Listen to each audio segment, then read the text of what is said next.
pending recession, depression, and whatnot is the United States is the middle class getting squeezed to the point where it's going to really hurt the recovery there. Well, that's the whole thing. Is like, I mean, if I hear what you're talking about, that that's why Obama had to put all that money out of it, even though it's like throw this money at it, because if the economy is like this big train, the slower it gets, the harder it is to get it going, and so anybody that got in there would have to do it, or because if it went down too fast, people really would have cried. Well, I guess that's the whole argument: the hard landing or the soft landing. You go around and around. Right, and it's like fuck. If we didn't stop it, now it's an abyss. Well, the thing is, it looks like the distressing thing. It looks like this thing's going to go on 5 or 10 years, or at least paying for it will. Yeah.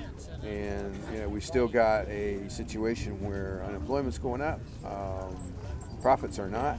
Right, but those things, and the foreclosure thing is starting to heat up again, Yeah. Well, and you got another bubble forming in the stock market. So is it like deja vu again?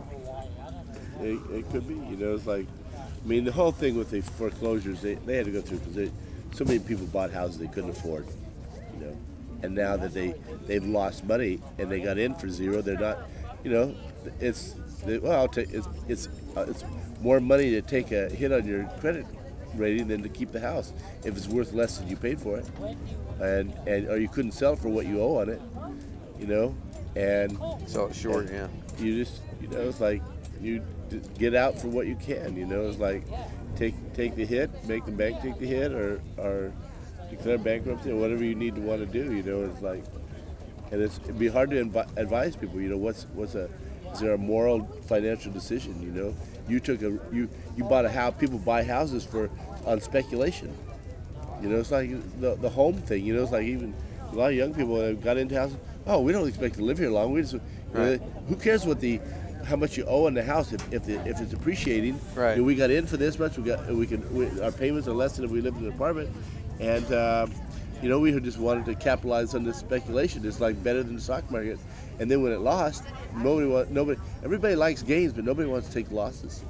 And it's an interesting thing about our culture now. It's like, I get people that, bought a house for $250,000, and the thing rose to $500,000, $600,000, and then it goes down to $450,000, and they just, I lost $150,000. It's like, what?